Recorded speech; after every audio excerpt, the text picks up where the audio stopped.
Yeah. Yeah. No. No. It's a real, Take it easy on a day like it's a small but mighty crew today.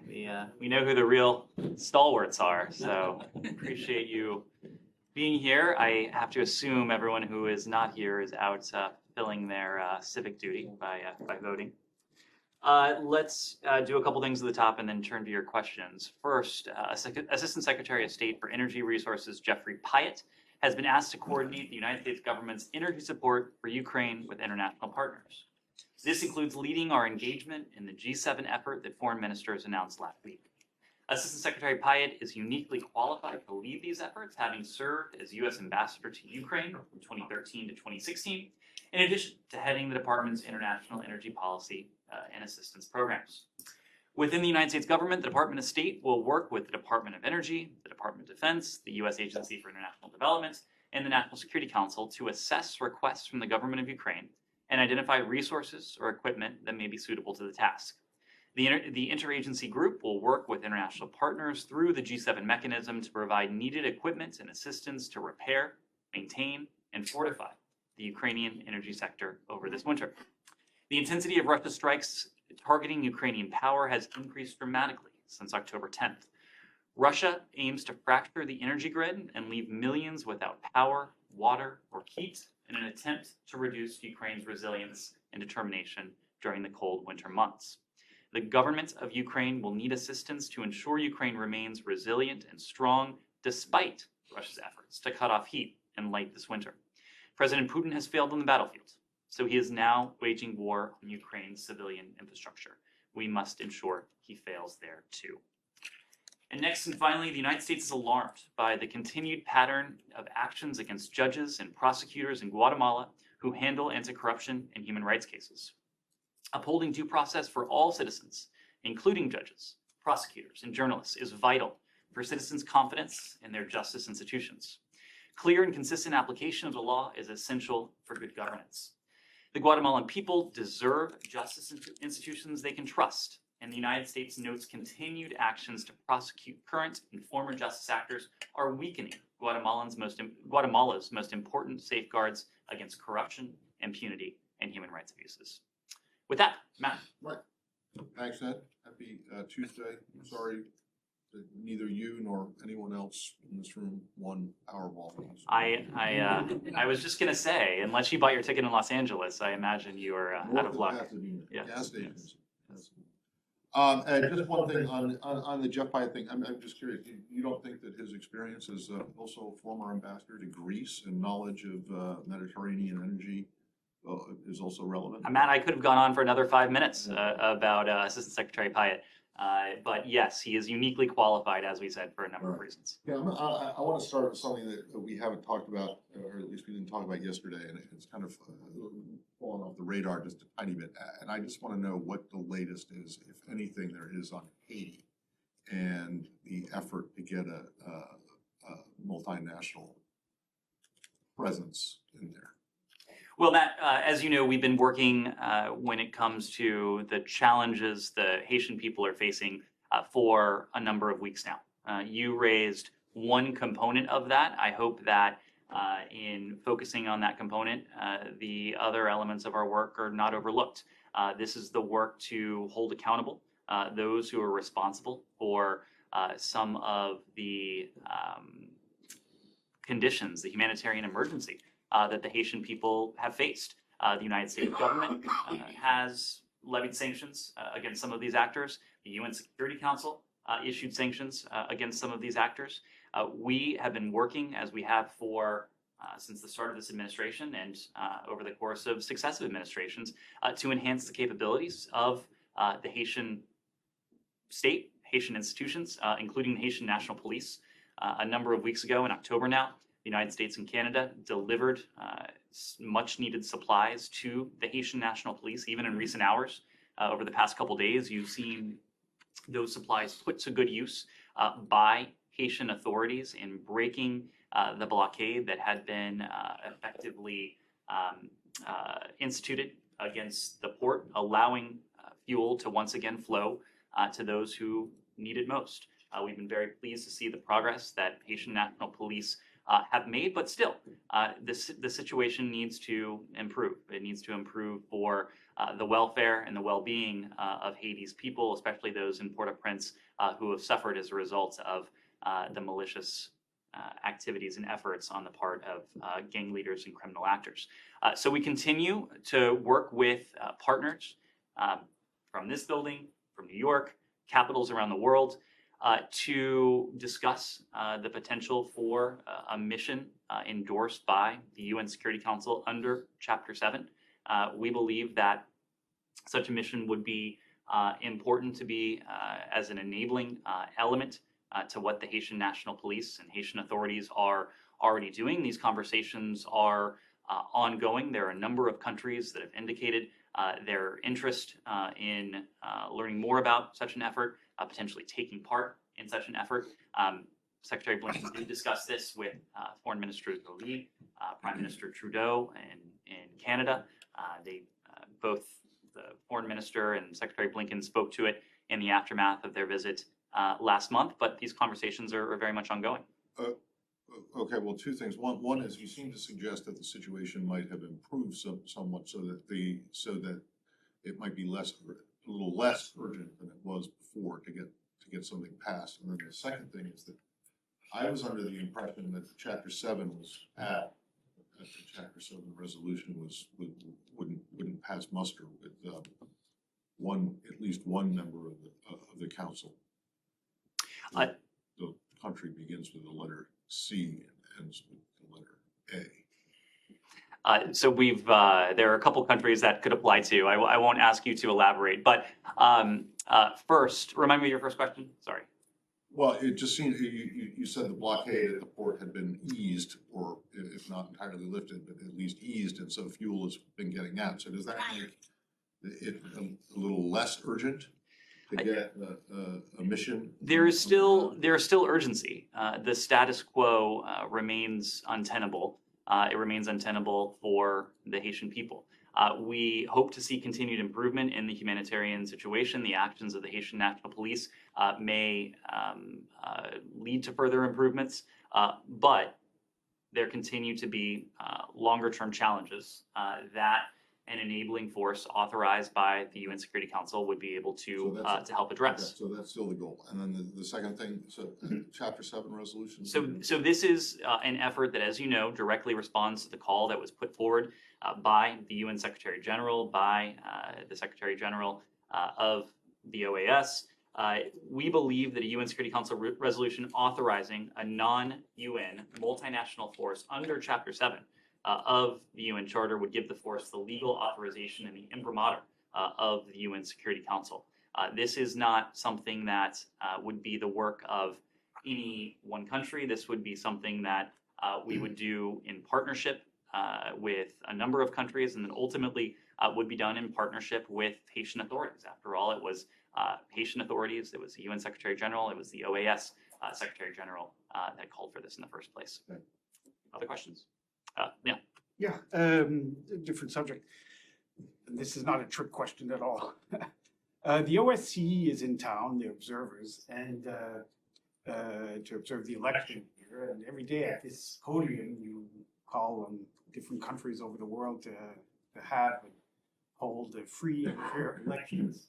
So my question to you is, this is a State Department spokesperson, is do you consider that there are free and fair elections in the United States, given that there are concerns with how it's run, given that a lot of people contest the results, as you know, and are you concerned about the image that it gives of the United States, that it has been giving over the years to fellow countries over the world? So a couple things on that. First of all, I'm not going to render an assessment on elections in this country. It's just not part of our remit here in the Department of State. But I'll make a couple points. Number one, you made an allusion to the OSCE monitors. I think that in itself is important because we believe in transparency. We believe that we need to model the behavior that we hope and expect to see from fellow democracies around the world by regularly inviting OSCE monitors to be present for our elections, whether it's a midterm year, whether it's a presidential cycle.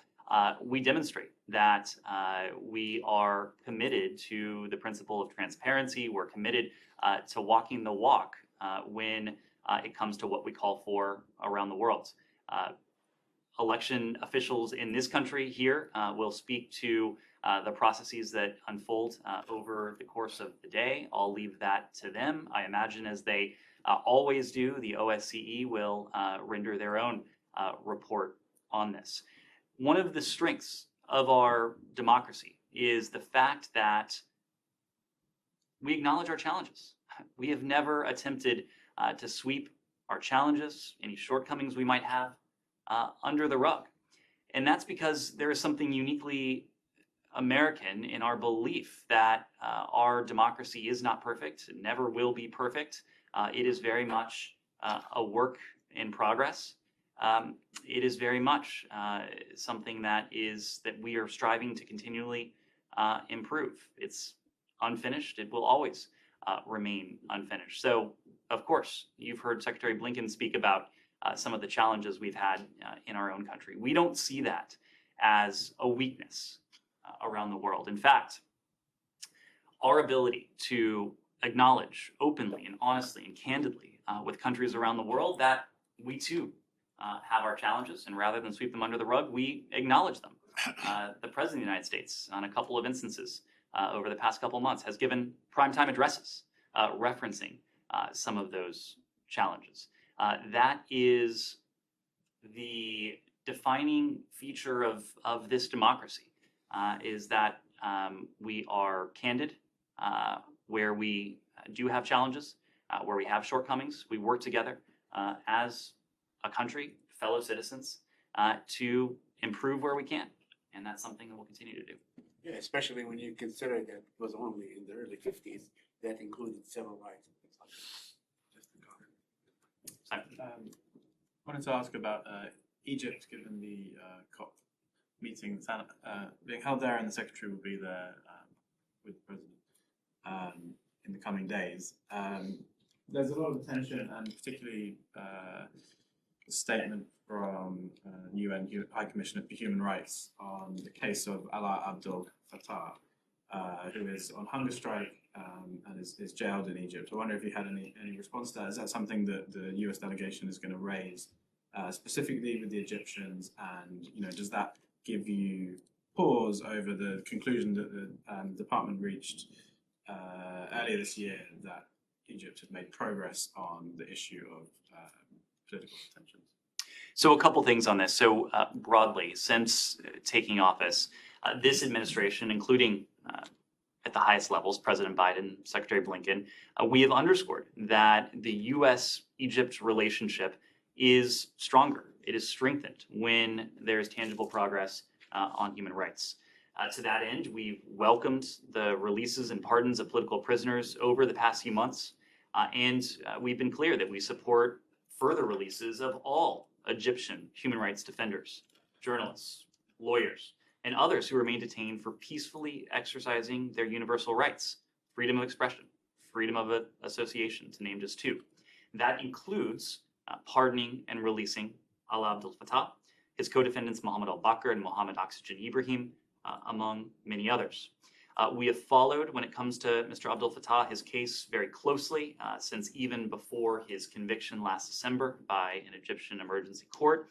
And we've raised his case and his continued detention repeatedly and at all levels with the government of Egypt.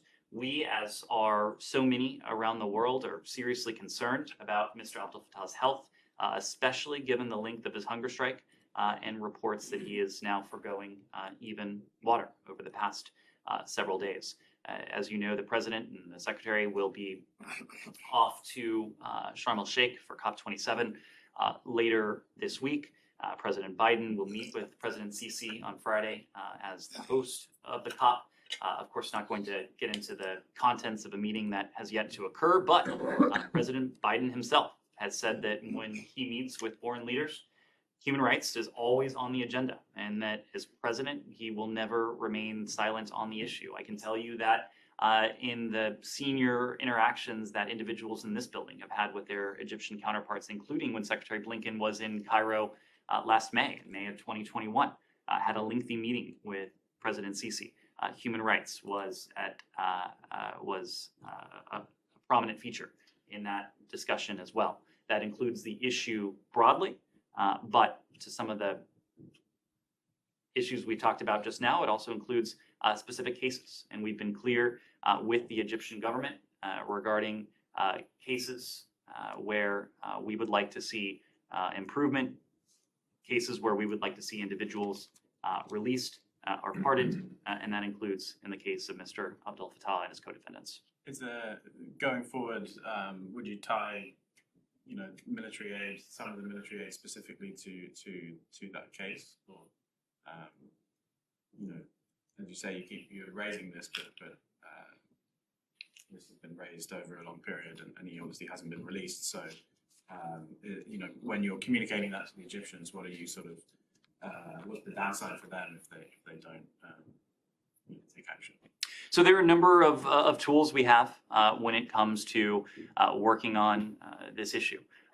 One is the fact that Congress, of course, has put restrictions on certain aid that we can provide to the government of Egypt. We need to make representations to our congressional overseers that Egypt is making progress where we collectively think it needs to make progress. The Secretary determined earlier this year that Egypt had made progress in some of those areas. There is no denying that we have seen a number, hundreds of Egyptian political prisoners released in recent months. That's not to say that we do not think that more can and should be done. And in fact, we do think that more must be done, including in the case of Mr. Abdel Fattah and his co-defendants. We are going to continue to do what we believe to be most effective when it comes to seeking progress on these cases. Oftentimes, that engagement will be in private diplomatic channels. If we feel that it is most helpful to a particular case to speak of it publicly, we won't hesitate to do that. And we'll continue to measure the progress so that we can gauge the strength of the bilateral relationship and, as necessary, report back to Congress, which is obviously keenly interested in this as well. On COP, do you have any thoughts or comment on former Secretary Kerry greeting and shaking hands with President Maduro of Venezuela? Well, I think those of you who have seen the video will recognize that Nicolas Maduro, he interrupted what was an ongoing meeting at COP27 to engage Special Envoy Kerry. And this was very much an unplanned interaction, just in the same way that other world leaders have been presented with unplanned interactions from Nicolas Maduro. He briefly spoke to Special Envoy Kerry during COP27. This was not, as I said before, planned or substantive in any way. Maduro has, unfortunately, as it pertains to COP, overseen a period of significant environmental degradation, destruction of the Amazon through deforestation, through oil spills and illegal mining. And we believe it's in the interest of the entire region that such activities come to an end. But as far as that conversation goes, it was unplanned. It was non-substantive as well. Okay, so former Secretary Kerry was caught by surprise, and he was basically just being polite. He was caught by surprise. I understand that Nicolas Maduro has done this to a number of world leaders. This was certainly not an interaction that was jump out. That was planned. Who else has he done this? I'm not going to put a spotlight on his other interactions, but you can check out some of the video that's available on social media. Alex. Thank you, Ned. A couple of questions, but let me start with Azerbaijan, Armenia, in case there's no another opportunity on this one. I've seen the readout, actually, it's open right here in front of me, that you put together this morning. Actually, I was surprised by the length. I think shortness is the right word to put that, of the statement. Your statements about, Secretary's phone calls with the ministers contain more words. It's like 60 words long. How do you want us to read the fact that you have close to nothing to say about the results of the meeting? So let me say a couple things on this first, Alex, just to make sure we have the same context. I think it's important to note first that following Secretary Blinken's meeting with his two counterparts, his Armenian and his Azerbaijani counterpart yesterday, the two countries issued a joint statement. That statement, their statement, I will point out that it is longer than our readout. It's available on the Armenian, the Azerbaijani government websites. Now, we don't try to make too much of joint statements, but a joint statement in the context of these two countries is something to take note of. It's a very positive sign that these two countries could agree to not only issue a joint statement, but to agree on the substance behind it. In the meeting, the foreign ministers agreed to expedite their negotiations and to organize another meeting in the coming weeks. They expressed their appreciation to Secretary Blinken, to the U.S. side for organizing the discussions yesterday.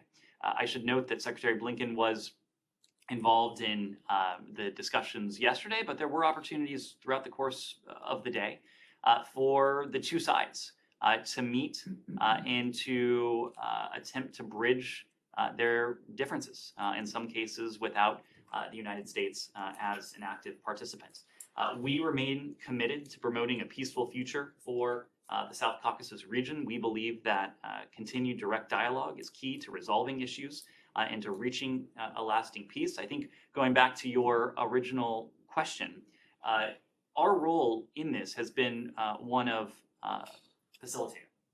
We provided over the course of the day yesterday a space, Blair House in this case, for the two countries to come together, just as we did in New York a few weeks ago in late September. But this is not an agreement that the United States is attempting to or seeking to or even can impose on the two sides. What we are doing is trying to create a space and an opportunity for the two sides to come together, to identify their differences, of which there are many, and to attempt to bridge them. And I think there was, yesterday was positive in that the two sides met. They surfaced many of their areas of disagreement.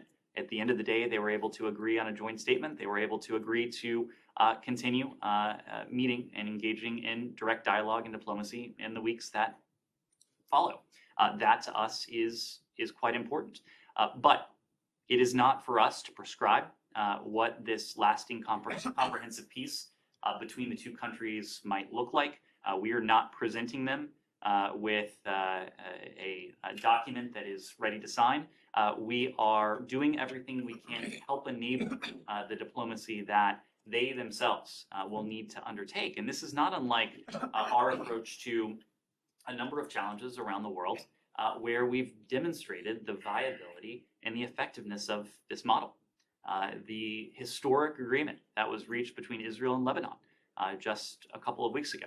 The United States played the role of facilitator, played the role of mediator, but of course we weren't dictating the terms. What's happening in Nairobi right now? What was happening in Pretoria last week with Special Envoy Hammer, engaging with the Ethiopian parties, working as an observer to the talks, and helping the talks along where we could. What we've done in Yemen, what we've done with a number of conflicts and challenges around the globe.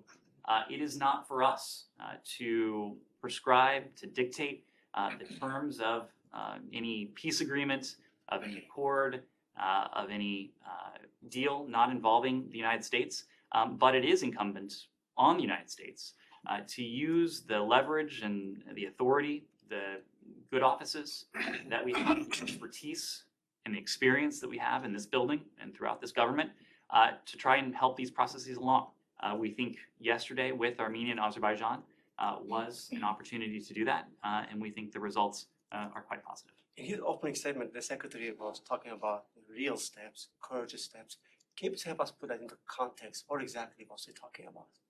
Well, the fact that the two parties have continued to engage, that itself is a real step. That is actually a step that we hope in the coming weeks will continue to allow the parties to build on the momentum that they've been able to sustain since the outbreak of hostilities. There have, of course, been setbacks, but we believe that if they continue down the path of dialogue and diplomacy, they'll be able to build on that momentum. They'll be able to build confidence between them, trust between them, and we will do everything we can to support those processes so that they're able to reach that comprehensive and lasting And peace. based on what the secretary heard from his counterparts, is it his hope or belief that the sides are in fact ready to sign the peace contract by the end of the year? We will leave that to the parties. This is a decision that they are going to have to make. I think as you read from their joint statement, the ministers used the opportunity yesterday to share views on elements of a possible peace treaty, and they acknowledge that there are a range of issues that needed to be addressed, but they agreed to expedite their negotiations and organize another meeting in the coming weeks. We will do everything we can to see to it that they were able to make progress towards that comprehensive and lasting peace as quickly as possible, ultimately leading to a comprehensive and lasting peace. Said. Thank you. On the Palestinian issue, a couple of quick ones. The Israeli army declared that Hebron, home of a well-known Palestinian activist, Issa Amro, declared a military post, whatever, because he complained about the settlement. I wonder if you have any comment on that. He also faces possible deportation or imprisonment. Said, we continue to make clear with both the government of Israel and the Palestinian Authority that members of civil society must be in a position to carry out their important work. We urge the full respect for human rights and fundamental freedoms in Israel and the West Bank and Gaza. And as we said many times before, we believe the Palestinians and Israelis alike deserve equal measure of security, of prosperity, freedom, of dignity. We're deeply concerned by the deteriorating security situation in the West Bank. We call on the parties to do everything they can to de-escalate the situation, return to a period of calm. We know this would be in the interests of Palestinians, it would be in the interests of Israelis, it would be in the interest of the region. I'll just say that Issa Amro is someone many of us know. The Secretary had an opportunity to meet him when we were in the West Bank in May of 2021. I'd had an opportunity to meet him before that. The importance of civil society, of human rights defenders, that's something that we protect and promote around the world. West Bank, Gaza, Israel, it's no different. So would you call on the Israelis to vacate Mr. Amro's home and return it to him Again, as a military post? Israel, of course, faces very real and acute security challenges and security threats. We've been reminded of that even in recent days. We think, and there is a way to address those very real security threats, while of course respecting the ability of civil society actors, including human rights defenders, to carry out their important work. We're not going to be prescriptive, but we believe that Israel is in a position to do both. Yeah, let me ask you on your statement last Friday on the IHRA. You said that the recent report by the UN Special Rapporteur on contemporary forms of racism misrepresented the IHRA working definition of anti-Semitism. How did it misrepresent the definition of the IHRA? Well, the IHRA definition is a public definition. That's actually the great effectiveness of it. It's a definition that is available to the world. It's a definition that the United States has adopted as a working definition of anti-Semitism going back years now. It helpfully provides examples of what anti-Semitism could look like, illustrative examples of how anti-Semitism can rear its ugly head around the world, and unfortunately how it's reared its ugly head around the world in far too many instances, including in far too many recent instances. So I'm not going to parse the statement that we saw emanate from the UN official compared to the IHRA definition. The good news is that the definition is available for all to see, as is the statement in question. So you believe that this definition, as it is, will stem the rise of anti-Semitism everywhere. And it will not jeopardize the Palestinians or Palestinian activists or supporters of the Palestinians to work on behalf of the Palestinian cause. It's an important tool. Especially in boycott. It is an important tool to help policymakers, to help civil society, to help private sector actors determine what ultimately is and what may not be anti-Semitic language or activity. I was looking at the definition myself late last week, and the examples that it lays out provide a very useful tool for those who want to take a look at what may be said, what may be happening around the world, and to provide guideposts for, again, policymakers or anyone else who would be interested in this. But it is one tool. It's a tool that the United States government has used. It's a tool that a number of governments have used. We've encouraged governments around the world to use it to help inform those policy decisions. Yes, please, Sydney. Thank you. On Ukraine and Russia, with Ukrainian President Zelensky laying out his preconditions for any real negotiations with Russia, what is your best understanding of what Russia's preconditions would be? And do you see any movement at all there towards negotiations? Well, unfortunately, it's quite simple when it comes to Russia. We have seen nothing to indicate that the Russians are, at the present moment, willing to engage in good faith negotiations. There would be a number of ways the Russians could signal their willingness, their ability to engage in dialogue and diplomacy, good faith dialogue and diplomacy with Ukraine. One would be to stop the bombing of civilian targets, to stop pursuing infrastructure, to stop pursuing heating, water, electricity for the people of Ukraine. Another would be to stop with what appears to be at best indiscriminate targeting of residential areas, civilian buildings, playgrounds, schools, hospitals, or at worst, the intentional targeting of these same locations. Russia had an opportunity to demonstrate that it was committed to dialogue and diplomacy by not taking the profoundly unhelpful step it took just a few days ago by at least temporarily suspending the grain initiative, continuing to hold the Black Sea grain initiative hostage for some sort of leverage as the grain initiative comes up for renewal in the coming days. So again, it is not for us to be prescriptive to the Ukrainians in this case about what would be indicative of a good faith willingness on the part of Russia to negotiate. But looking as an observer at what has transpired in Ukraine over the past months and even recent days, we just don't see any indication that Russia is ready and willing to seriously engage. By the way, just, Bloomberg mentioned that there may be talks held in Cairo between the Russians and the Americans on the START 3 treaty. That's something. So the Bloomberg report was referring to the New START Treaty's Bilateral Consultative Commission, the BCC. That's the bilateral mechanism for discussing treaty implementation issues under the New START Treaty. We have agreed that the BCC will meet in the near future. Under the terms of the New START Treaty, the work of the BCC is confidential, but we do hope for a constructive session.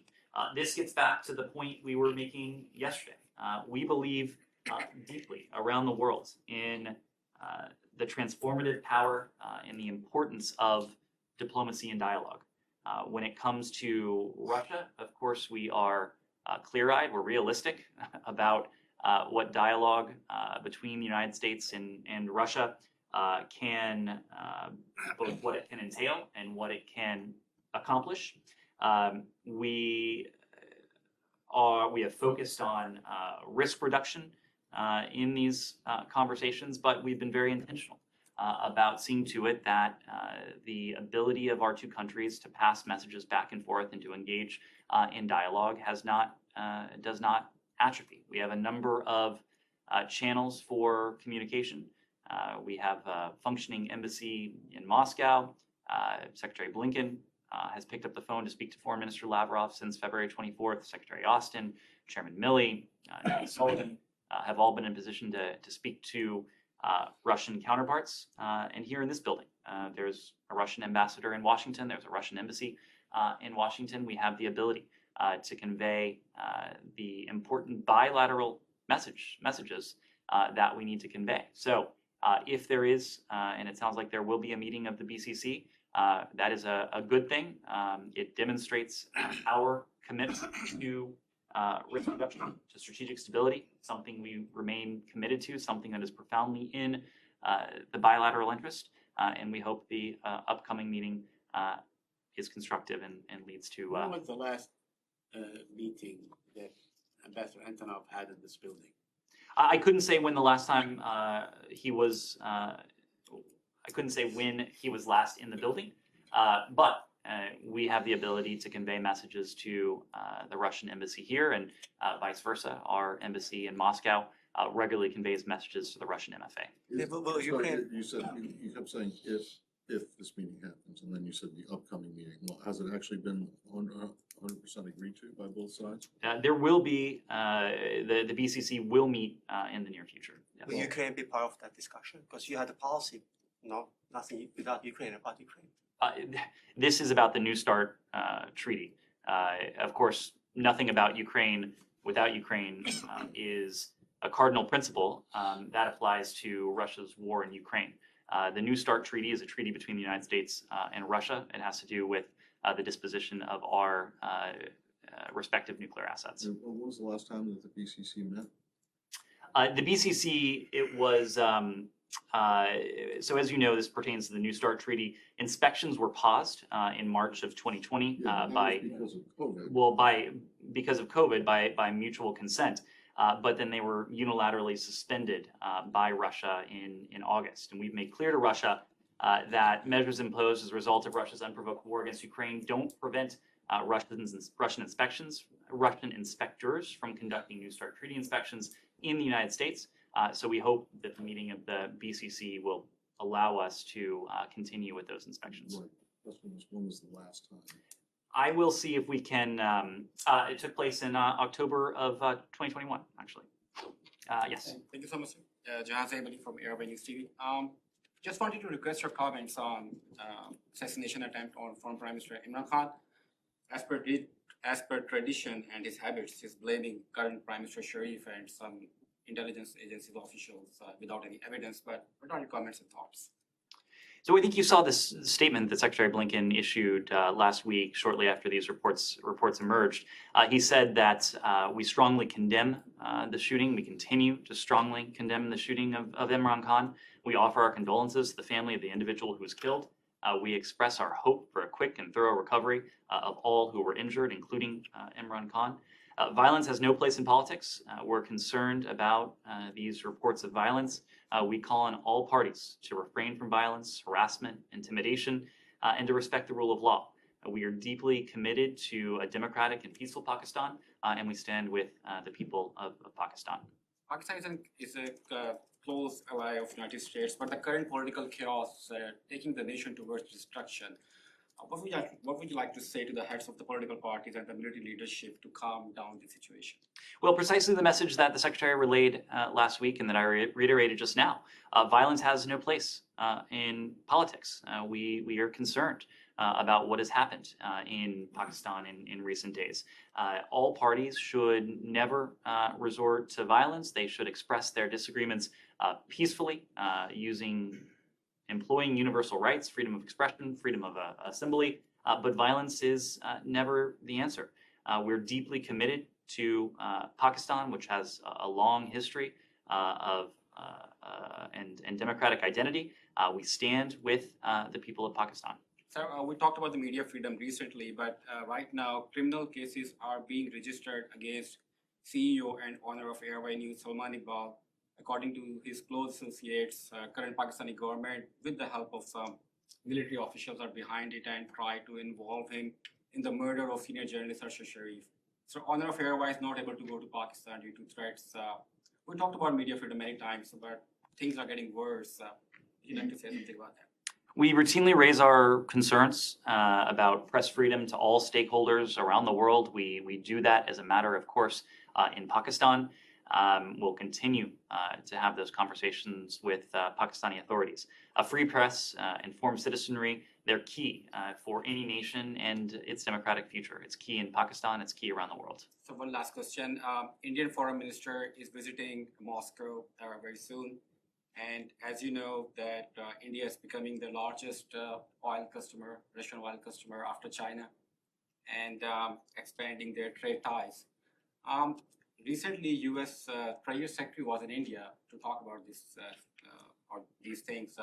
In your opinion, why United States is not able to convince India to stay away from Russia in these difficult hours? So a couple things on that. We've had a number of high-level engagements with our Indian counterparts in recent weeks and recent months. Just yesterday, Deputy Secretary Sherman met with Indian Foreign Secretary Quatra and had a wide-ranging discussion about the U.S.-India relationship. Secretary Blinken met with Foreign Minister Jaishankar here in this building just a couple of months ago, and there have been a number of conversations in between. The messages we heard from Foreign Minister Jaishankar in Russia were not dissimilar in some ways from what we heard from Prime Minister Modi at the UN when he made very clear that this is not an era of war. India again reaffirmed that it stands against this war, that it wants to see dialogue, it wants to see diplomacy, it wants to see an end to this needless bloodshed that Russia is responsible for inside of Ukraine. It's important that the Russians hear that message from countries around the world. It's especially important that the Russians hear that message from countries like India that are neighbors, that have economic, diplomatic, social, and political might. And that's precisely the message that Foreign Minister Jaishankar delivered. When it comes to India's relationship with Russia, we've consistently made the point that it's a relationship that developed and was cemented over the course of decades. Really came to be during the Cold War, at a time when the United States was not in a position to be an economic partner, a security partner, a military partner to India. That has changed. That's changed over the past 25 or so years. It's really a legacy, a bipartisan legacy that this country has achieved over the course of the past quarter century. President George W. Bush's administration was really the first to put this into effect. We have sought to deepen our partnership with India in every sector, including when it comes to economics, including when it comes to our security ties, including when it comes to our military cooperation as well. Now, this is a transition that we've always been clear-eyed will not take place overnight, over the course of even a few months, or probably even over the course of a couple of years. India is a large country, a vast country, a large economy that has demanding needs. And so the transition and the reorientation that we hope to see from India is something that this administration will be committed to working with India on, but this will likely be a task not only for this administration, but for administrations to come. So Ismail, you are saying any country can have a trade ties with Russia, can buy the oil, expand their trade ties, but they just need to condemn the Russia on the Ukraine war. No, to be very clear, we've been intentional about exempting oil and gas, the energy sector, from the sanctions that have been imposed on Russia. So the fact that India has high demand for energy, that it continues to seek oil and other forms of energy from Russia, that is not something that runs afoul of the sanctions that have been imposed. We've also been clear that now is not the time for business as usual with Russia, and it's incumbent on countries around the world to do what they can to lessen those economic ties with Russia That's something that's in the collective interest, but it's also in the bilateral interest of countries around the world to end, and certainly over the course of time, to wean their dependence on Russian energy. There have been a number of countries that have learned the hard way of the fact that Russia is not a reliable source of energy. Russia is not a reliable supplier of security assistance. Russia is far from reliable in any realm. So it is not only in the interest of Ukraine, it is not only in the interest of the region, of the collective interest that India decrease its dependence on Russia over time, but it's also in India's own bilateral interest, given what we've seen from Russia. Yes. Thank you. There are reports the UK government is about to announce a major deal to buy natural gas from the United States to ease the energy crisis.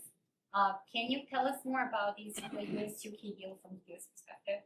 I'm not in a position to shed any additional light on those reports. What I can say is that we have worked concertedly with Europe, with our British allies as well, when it comes to their energy needs, especially over the course of this winter. We've taken a number of steps, both in the short term and over the longer term, to see to it that Europe is more resilient to the shocks that we've experienced and some of the shocks that we may yet experience in the coming months, given, again, Russia's continued weaponization of energy. We have been in a position to increase our exports of LNG supplies to Europe. We've been in a position to increase our export of oil supplies to Europe. We've been in a position to surge excess capacity of LNG from other parts of the world to Europe for use this winter. But I'm just not in a position to confirm reports of a separate deal. On just one more question on Serbia-Kosovo talks. According to the Brussels agreement, Kosovo government was supposed to allow the formation of the community of the Serbian municipalities in Kosovo, but that did not happen. Does Secretary Blinken want to see this happening, and what is his overall message when it comes to this specific provision of the agreement? Well, we agree with the European Union that recent developments are of concern. They put important progress achieved at the EU-facilitated dialogue at risk. The Kosovan Serbs' withdrawal from Kosovan institutions is not a solution to the current disputes. It has the potential to further escalate the tensions on the ground. All parties must take steps to reduce tensions and to ensure peace and stability. Actions and rhetoric that increase the possibility of violence place innocent lives and those of international peacekeeping forces on the ground at unnecessary risk. Both Kosovo and Serbia should implement the agreements they've already signed through the dialogue process. And that includes by starting negotiations to establish the Association of Serb Majority Municipalities. But what if Kurti decides not to follow on the execution and formation of the municipalities? Again, we are urging both parties to follow through with the commitments that they have signed through the EU facilitated process. Mesfin. Thank you, Ned. As usual, my question is about Ethiopia. When you talked about the peace agreement during yesterday's press briefing, you said the following. The parties are in Nairobi in keeping with the provision that the Ethiopian National Defense Force and the Tigrayan Defense Force would meet within 5 days to work out the implementation. The agreement signed by the Ethiopian government in TPLF stated that, I don't know if you read that agreement, agree and recognize that the Federal Democratic Republic of Ethiopia has only one defense force. Page 4, Article 6. Even in the peace agreement signed by both sides, there is also not a single mention of Tigray Defense Force. In the agreement, it says TPLF combatants. When you say Tigray Defense Force, many people, and before I came here, many people ask me, and they consider that it violates Ethiopia's sovereignty. And then, many Ethiopians and Ethiopian Americans are asking you, why did you choose to say the Tigray Defense Force instead of TPLF or TPLF combatants or fighters or rebels? What's your response to them? So Mesfin, the parties are moving to Nairobi. They have moved to Nairobi to continue the important dialogue that was cemented in Pretoria. These are precisely the types of issues that they're discussing in Nairobi. The AU is following up with talks focused on the implementation of the cessation of hostilities agreement, the establishment of a joint verification and monitoring mechanism, and the military-to-military talks between the Ethiopian National Defense Force and the Tigrayan Defense Forces. And our special envoy, Mike Hammer, will continue to participate in the process as an observer. The agreement that was reached between the parties in Pretoria was itself hugely important. But implementation of the agreement is crucial to making sure the cessation of hostility sticks, and importantly, to seeing a resumption of the flow of humanitarian assistance to the people of northern Ethiopia, including to the people of Tigray. So we're going to remain engaged with the parties. We're going to continue to be a partner to the AU, which continues to lead this process. And right now, the responsibility is on the parties who are in Nairobi, continuing those talks, including those military-to-military talks, to see to it that this agreement has follow-through. I haven't finished yet. When the peace agreement between the Ethiopian government and TPLF achieves its purpose, it will be an honest triumph in the peace or in the eyes of many people, peace-loving people like me. And we pray that this peace agreement achieves its purpose. Ned, what kind of support the United States provides so that this peace agreement does not fall apart? We are continuing to remain engaged. As I said just a moment ago, Special Envoy Hammer is in Nairobi. He is there as an observer, as he was in Pretoria. Ultimately, however, this is an AU-led process. We played a role as a facilitator for the parties supporting the AU. There are instances in which we have expertise, in which we have capacity to help the parties. We provided that where it was appropriate for us to do so. But ultimately, we're in support of this AU process and support of the prospects for a permanent peace that brings stability, security, and humanitarian relief to the people of northern Ethiopia. Thank you, Ned. But if you have time, I have also unplanned interaction with Secretary Blinken at the White House, which is a good one. If you give me permission, I will say it later. Let's continue. Great. Thank you. Thank you. Lori, please. I wonder if you could share with us any additional detail on the path ahead for assistance to Ukraine coming this winter, since winter is fast approaching, especially the timeline when Assistant Secretary Pyatt might be able to bring the parties together to provide assistance that is effective. Well, to be clear, this assistance has been ongoing for some time now. We have spent quite a bit of time on the security assistance we provided to our Ukrainian partners, to the economic assistance we provided, to the humanitarian assistance. But what we've been able to provide in terms of infrastructure, that's something that has been ongoing for some time, and it's something where we intend to intensify our efforts. It's why we announced today that Assistant Secretary Pyatt is going to lead the efforts on behalf of the U.S. government, coordinating closely with departments and agencies, but also with our international partners. You may have seen that at the conclusion of the G7 ministerial last week in Munster, Germany, the G7 established a coordination mechanism to help Ukraine repair, restore, defend its critical energy and water infrastructure. They made note of an upcoming December 13th international conference in Paris aimed at supporting Ukraine's civilian resilience. It's a conference that will be organized by and co-hosted by both Ukraine and France.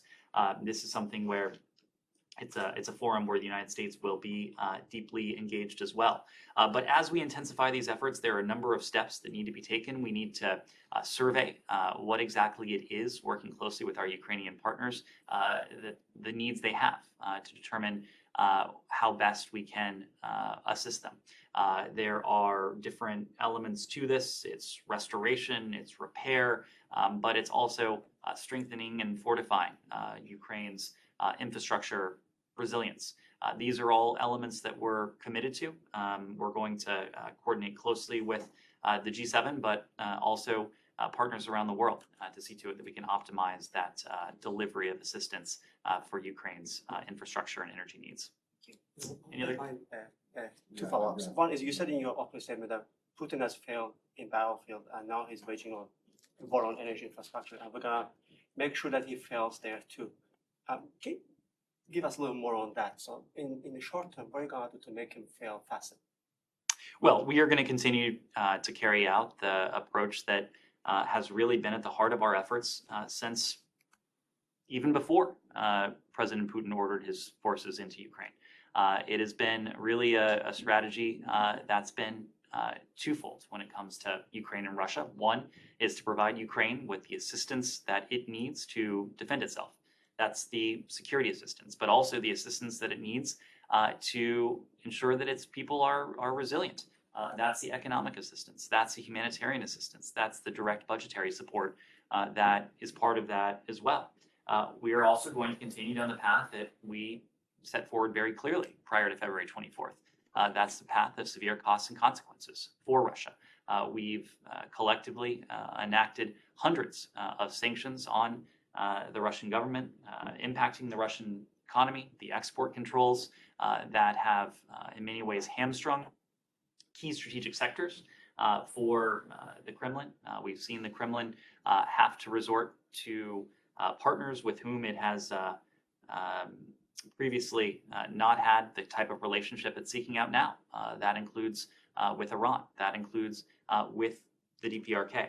So I think we're seeing across the board the costs, the consequences of this strategy, and we're seeing the ways in which it is helping our Ukrainian partners be effective in their efforts to defend their country, to defend their territory, to defend their democracy. Thank you. Last one, this Go one. ahead. We We need to move on, Alex. Thanks. Matt? Just before I get to two Americans detained overseas, I wanted just to ask you if you, real quickly, if you had any thoughts or comments on these comments allegedly made by the Qatar's World Cup ambassador about homosexuality being damage in the mind. Have you noticed those? Do you have anything to say about that? I have noticed those. Of course, we have a strategic partnership with Qatar. We have a relationship with Qatar that allows us to discuss our areas of mutual interest, but it also allows us to discuss what is important to the United States and values of tolerance, of diversity, of respecting all people, regardless of who they are or whom they love. These are the types of discussions that we're in a position to have with our Qatari partners. Obviously, those comments, were of great concern, and I suspect we'll be addressing that directly. Okay, so you're saying that if, for instance, there was a meeting between a senior Qatari and U.S. officials in the coming days or weeks or month, this would be a topic that would be raised? These comments specifically? We regularly engage our Qatari partners, including when it comes to issues of human rights. So we take advantage of every appropriate opportunity we have to do that. Okay, staying on human rights. Are you familiar with this case of an American woman who was just arrested and detained yesterday in Saudi Arabia, Harley Morris? I am, yes. Do you have anything to- We're aware of the reports that Ms. Morris has been detained. Of course, the safety, the welfare of U.S. citizens overseas is the highest priority we have at the Department of State. We take our role in assisting U.S. citizens abroad extremely seriously. Whenever a person is detained abroad, we seek immediate access to visit the individual, to aid him or her with all appropriate consular assistance. Our embassy in Riyadh is very engaged on this case. They're following the situation very closely. Okay, well, so does that mean that the Saudis notified you that they had detained her? We're aware of this case. I'm just not going to speak to the. Okay, have you been able to has any consular officer been able to meet with her? This was a case that has just come to my attention in the past few hours. If we have an update to provide, we'll do that. And then I wanted to follow up on my questions yesterday about Terry Sang in Cambodia, and to just ask you if there has been a change in the determination, or if you're making a semantic argument that unjustly detained is not the same thing as wrongfully detained under the terms of the legislation. Sure. No, Matt, there has been no change in our determination or the way in which we are prioritizing this case. This case, of course, is a priority for us. I do appreciate the opportunity to make clear just how deeply concerned we are by the mass conviction in June of this year of opposition activists in Cambodia, including Terry Sang, who was convicted along with this group. The sentencing of these opposition activists, many of whom are associated with the now disbanded Cambodia National Rescue Party, is the latest instance in an alarming pattern of threats, of intimidation, of persecution of opposition political leaders and parties. These actions undermine multi-party democracy and the rule of law. We believe that all Cambodians should be in a position to exercise their human rights, to express their views freely, to assemble peacefully, to choose their leaders, and we call on Cambodian authorities to release all those unjustly detained, including Terry Sang, and to protect freedoms of expression, association, and peaceful assembly, consistent with Cambodia's constitution and its international obligations and commitments. We stand with the Cambodian people. We are steadfast in support of their aspirations for greater democracy and human rights. Right, but you're making a distinction between unjustly detained, which you just repeated there, and wrongfully detained, right? You know, we could spend quite a while on the semantics. I just want to know if you think that there's I'm not the one, look, wrongfully detained means that her case would be transferred to SPIHA office, right? And this is slightly differently than the case, just an average case of an American detained abroad. This is a matter that you're referring to of where something is handled internally deep within our bureaucracy. What matters most is that we have called for her release. We have called for all of those to be released who are unjustly held as political prisoners in Cambodia, around the world. We call for the release of political prisoners, those who are unjustly held on political grounds in countries around the world. When it comes to how we characterize any particular case, this is one of the areas where we have an obligation to follow the law. There is the Robert Levinson legislation. It's legislation that spells out a number of criteria that any particular case would need to satisfy if we are to make the formal determination that someone is wrongfully detained. What happens in such cases is that our special presidential envoy for hostage affairs would then be responsible for that case. In this case, we have called Secretary, we have called her unjustly detained. We believe she should be released, as should all of those human rights defenders and activists who were sentenced and convicted alongside her. Okay, well, I can't understand if she is an unjustly detained political prisoner and an American citizen, why does that not meet the criteria for SPIHA to take over? What I can tell you, Matt, is that we look at the totality of circumstances of any particular case, and we marry the facts relevant to any particular case with the criteria that is spelled out by Congress in the Levinson legislation. We never close the book on any particular. What criteria does she not meet? Matt, I'm just not going to litigate publicly the particulars of an American citizen's case. This is something we take a close look at privately. This is something that we're always looking at. We never close the book when it comes to a wrongful detainee determination. If information emerges, new information emerges, or if information is portrayed in a different light, we of course will look closely at that. But what I can tell you, what is most important to this case is that it is a priority for us. Secretary Blinken raised it with Hun Sen when we were there in August. We have called for the release of Sung Terry and for all of those who were convicted alongside of her. The problem with your answer, though, is that it leaves the door open for people to get the impression that you think that there might be some legitimacy behind either her detention or her prison sentence, or her transfer up to a prison in the very remote north of the country.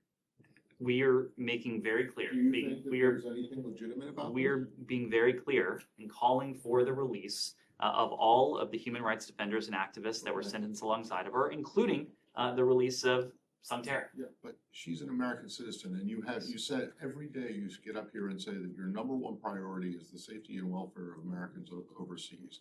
Now, you can call for the release of all 60 all you want, but doesn't this building believe that it's got a special obligation toward an American citizen? Of course, and of course, Matt, the level of support that we have provided to Santerre as an American citizen is categorically different from what we are doing for those who do not have U.S. citizenship. We have a special. It's also different than what you've been giving to, say, Brittany Griner and Paul Whelan and to people who are not even American citizens. Matt, you're really talking about you're really Rwanda that was mentioned earlier. You're really talking about boxes within an organizational chart. What matters to us is Really? that If it was just a box with an organizational chart, why did you make such a big deal about it when you determined that Brittany Griner was wrongfully detained and transfer her case to speed on? Because, Matt, in that case, when she was deemed to be wrongfully detained, we called for her to be released. Before that, as you may remember, we made the point that we were providing all appropriate assistance. There is no distinction in this case. If you're calling her, you're saying that this case in Cambodia, you're calling for her to be released, and you have been since she was sentenced back in June. So I don't understand what. Matt, this may be one of those issues where perhaps you and a couple other people around the world are deeply fixated on this. What I hope people are deeply fixated on is the fact that we're calling for her release. We believe that she, along with all those who are convicted in the trial, are held unjustly and should be released. This is a conversation we've had at the highest levels with Cambodian leadership, and I expect that we'll continue to have those conversations. Thank you.